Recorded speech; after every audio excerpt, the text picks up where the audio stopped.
Zé Povinho é, na imprensa, um dos mais assíduos comentadores da atualidade política e social. No imaginário português, ele é o símbolo humorístico das virtudes e defeitos nacionais. A figura mítica da sátira ou da ironia cotidiana em que todos nos reconhecemos, o português tal e qual, como lhe chama José Augusto França. Nos cartoons, o Zé justifica com eloquência a afirmação de que um desenho pode valer mais do que várias colunas de um artigo. Encarnando ao longo dos anos alegrias e agruras, sonhos e desilusões, sucessos e fracassos, paixões e conformismos, o Zé Povinho é o retrato do temperamento nacional, que ora exulta sabichão, ora se submete ignorante e ignorado. Mas o Zé faz-nos sempre rir ou sorrir.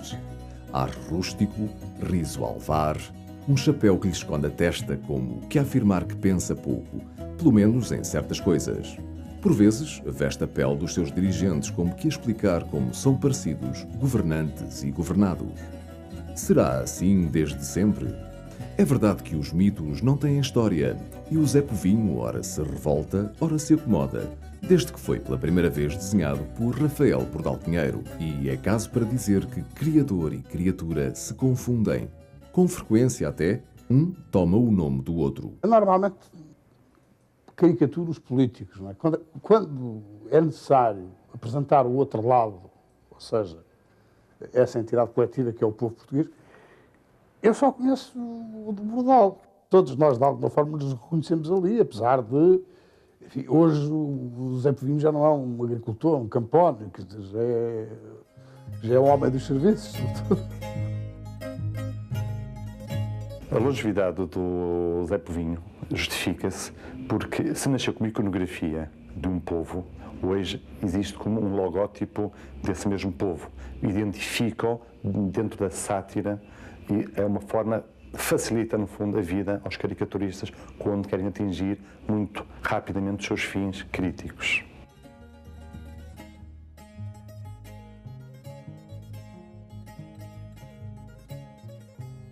Críticas que fazem sorrir.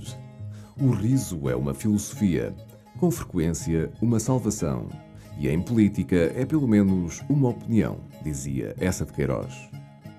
E, de facto, o Zé Povinho mantém-se no seu posto, cumprindo exemplarmente o seu papel, representa-nos e continua a fazer-nos rir. Por essa razão, nunca terá sido encontrada outra personagem para atingir os mesmos objetivos. Criar um símbolo de raiz quando se tem em que toda a comunidade se revê, e ainda por cima é implicitamente uma homenagem ao Bordal Pinheiro. O Zé Povinho nasce com uma série de características que o apresentam como um anti-herói. Ele, no fundo, não é um herói do cartoon. É antes o contrapoder, e nasceu precisamente como exacerbada a sua humildade, a sua passividade, a sua frustração, e aí temos o Teas Alvardas como símbolo precisamente dessa opressão que ele se deixa subjugar, e o caricaturista sonha, ainda hoje ele sonha, que um dia ele se vai levantar, o Zé Povinho, e vai deitar as albardas fora. Rafael Bordal Pinheiro nasce a 21 de março na Rua da Fé. Corria o ano de 1846. A família, com tradição em leis, festejou o acontecimento. O pai, para além de respeitado funcionário público, era pintor diplomado, mas amador, imitando com sucesso os flamengos. Extremoso e dedicado, ensinou aos filhos o seu amor pelas artes. Sobretudo Rafael e Columbano irão honrar esta herança.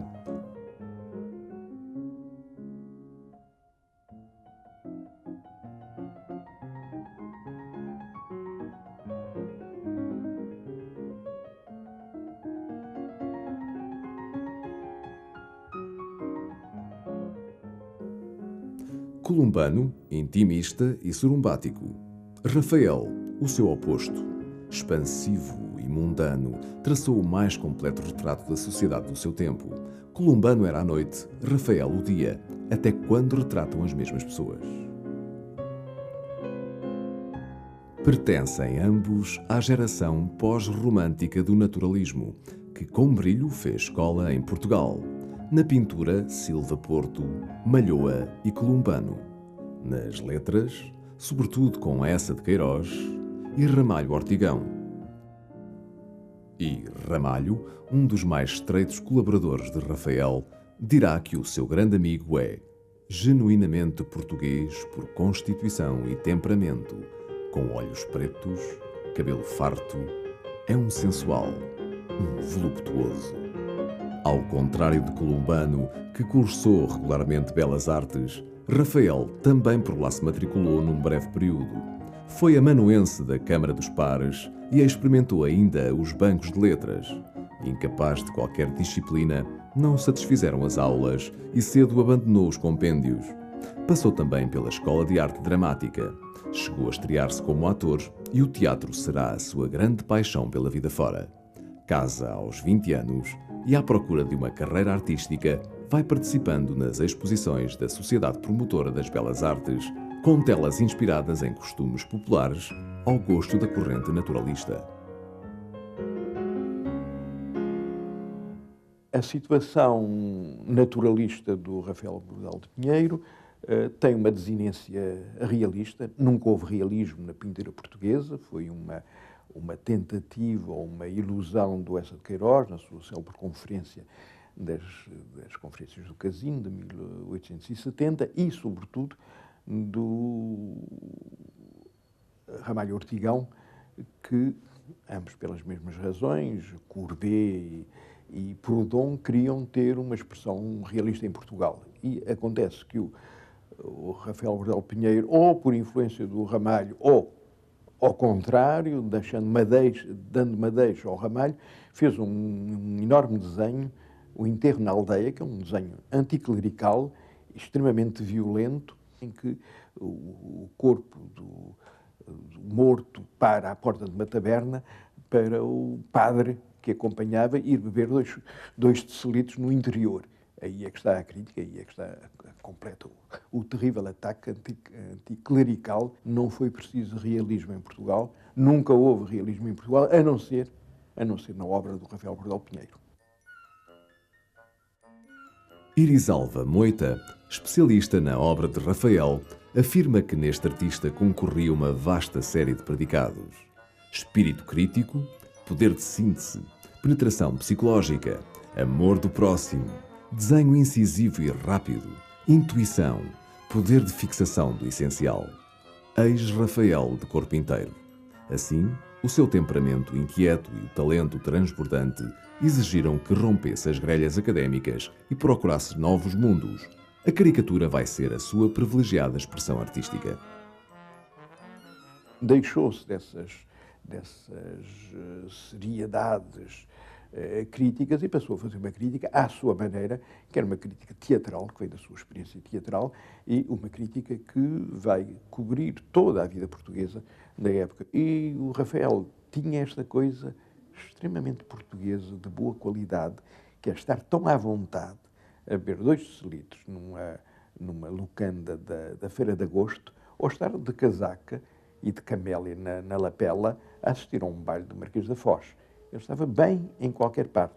É uma coisa muito difícil de fazer e prova que ele não era um pequeno burguês, mas sim um homem que tinha um espírito aristocrático, e a prova que ele tinha um espírito aristocrático é que era respeitado por toda a gente. Tudo isso se dava numa sociedade que não tinha grandes divertimentos, entre o São Carlos e os teatros, ainda não havia desporto como instituído, e tirando uma vida social mais reservada, de bailes aristocráticos.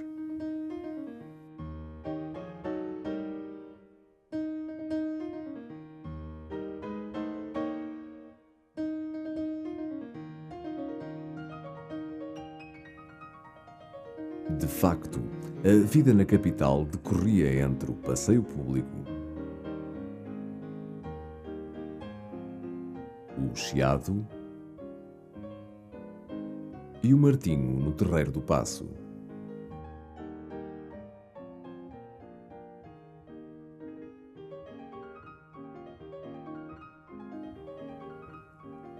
E os teatros, sobretudo o São Carlos e o Dona Maria no Rossio.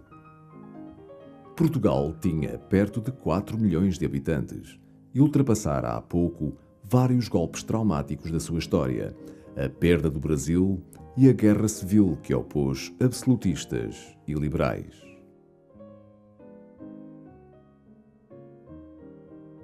Era então um país com uma monarquia liberal que aos poucos se ia modernizando. As cidades cresciam, sobretudo Lisboa e Porto. E na capital, todo o mundo político e cultural girava em torno das ruas, que levavam do Chiado à Baixa Pombalina e do Rossio ao passeio público, com os cafés, as livrarias, as igrejas, as lojas com as modas parisienses e os teatros. Em fevereiro de 1870, Rafael desenha um cartaz para a peça de António Teixeira de Vasconcelos, O Dente da Baronesa. A sua atividade é prolixa e simultaneamente dá ao prelo o álbum O Calcanhar d'Aquiles. Rafael pedirá autorização aos seus inspiradores para as caricaturas. Irá descobrir depois que, mesmo quando fez rir alguns, não agradou a todos.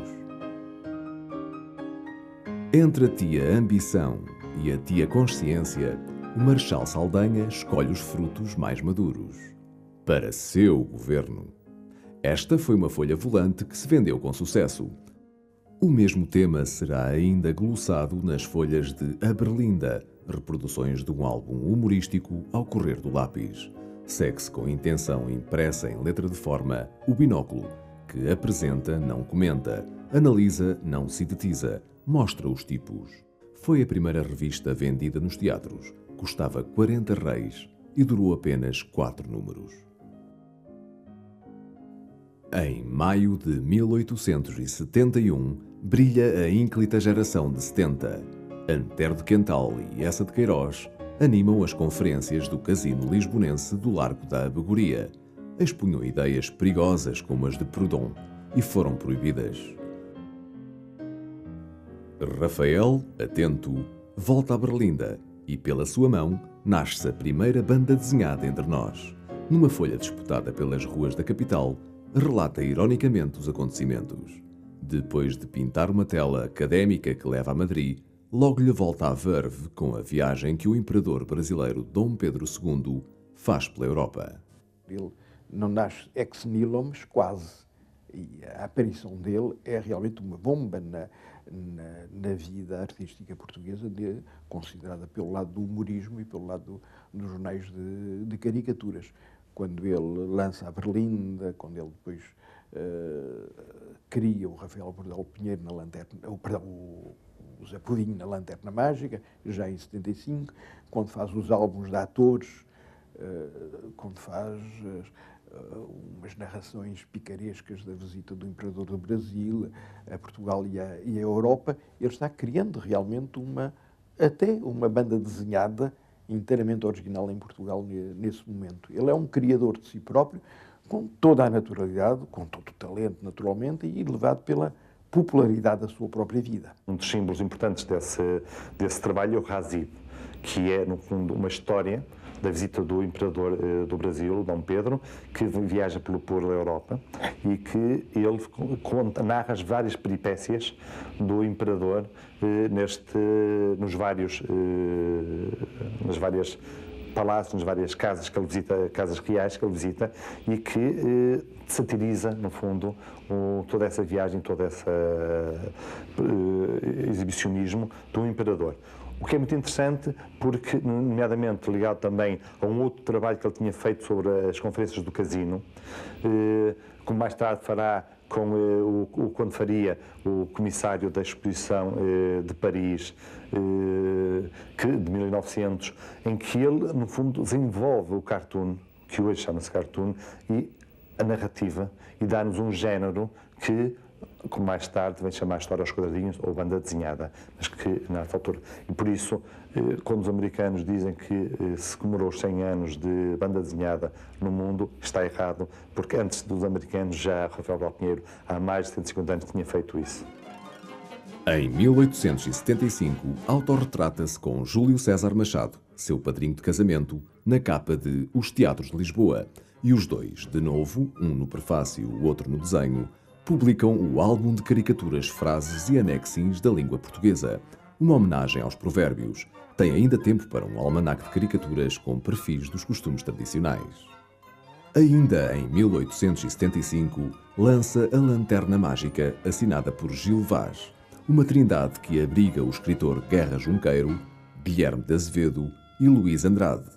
Manuel Macedo, caricaturista, também irá colaborar nas ilustrações, mas é Bordalo quem vai tomar conta da revista, que no seu número 6 retrata exemplarmente a fisionomia da política portuguesa. Eis os célebres e anafados Barrigas. Por outras palavras, os deputados que engordam no Parlamento. Fontes Pereira de Melo, chefe do Partido Regenerador e presidente do Conselho de Ministros, era senhor todo-poderoso. Corriam os anos do reinado de Dom Luís I. O rei é o menino do Fontes. Isto tem a ver com a campanha que a oposição antifontista faz nesta época, de que é a que o rei, enquanto poder moderador, isto é, enquanto senhor daqueles poderes que a Carta lhe dá para determinar o governo da nação, o rei está nas mãos do Fontes. E a 12 de junho nasce a sua mais genial criação. Pela primeira vez, o retrato de todos nós, o nosso Zé Povinho. Nasce numa situação fontista, ele nasce olhando para o Santo António, que era o António Maria Fontes Pereira de Melo, que está no primeiro desenho no altar, com o menino Jesus ao colo, que é o rei Dom Luís. Nasce, portanto, numa situação de crítica àquele governo. E depois vai criticando os outros governos sucessivos. E vale a pena, com certeza, lembrar que o Zé Povinho é perfeitamente contemporâneo, nasceu a meses de distância, em 75, de uma obra-prima da arte portuguesa, que é o célebre Desterrado de Soares dos Reis, que é de 74. E assim, a meses de distância, quanto muito um ano de distância, duas figuras características e simbólicas da vida portuguesa nascem. O Desterrado de Soares dos Reis, que de resto vem de uma inspiração ainda do Alexandre Herculano, de um poema de Alexandre Herculano, esse Desterrado vai ser a figura carismática da saudade. Imagina o Zé Povinho a responder ao Desterrado de Soares dos Reis: quer saudade, quer, ora toma, e dá-lhe a sua resposta característica.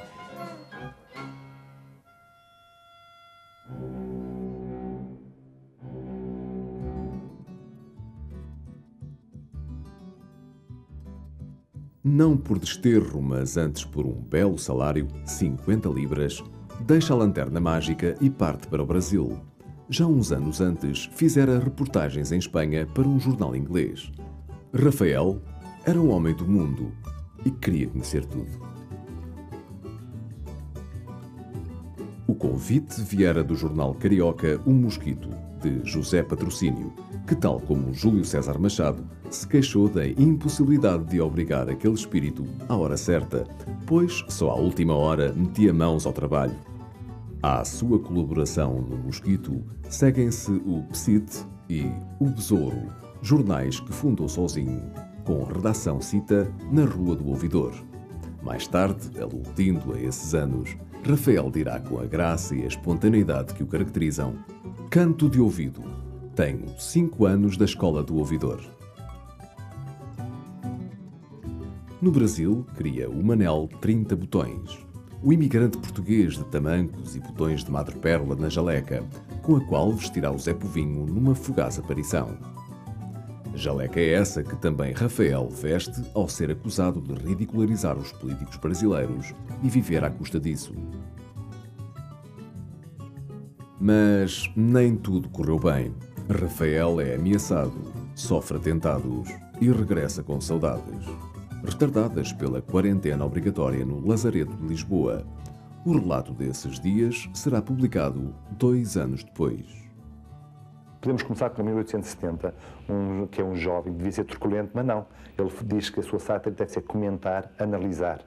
Pronto, ele olha, observa só a sociedade. Em 75, ele já quer ser uma opinião, já quer intervir, já faz uma síntese.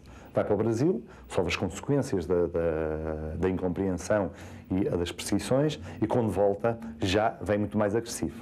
Já diz que quer ser um prego no estuque com a reação do senhorio, ou quer ser oposição ao governo e oposição à oposição. O que não o impossibilita de ser amável uns dias por outros e cheio de cortesia em todos os números, acrescenta o editorial. Rafael afirmara já antes que tinha por bandeira a verdade. Estradas, pontes e caminhos de ferro avançam pelo país, resultado de uma consistente política de obras públicas levada a cabo por Fontes Pereira de Melo. Portugal moderniza-se, mas endivida-se.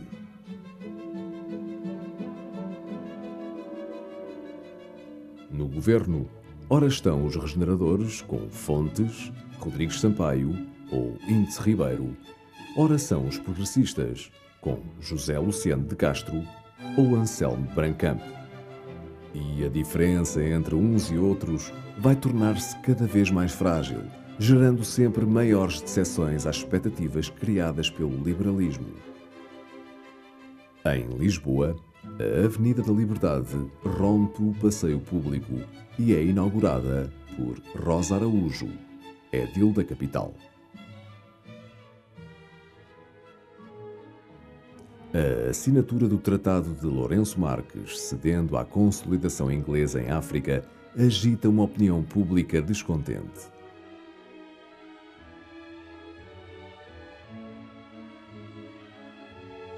Os republicanos lideram com Ramalho Ortigão e Teófilo Braga as comemorações do centenário de Camões num esforço para devolver autoestima à nação.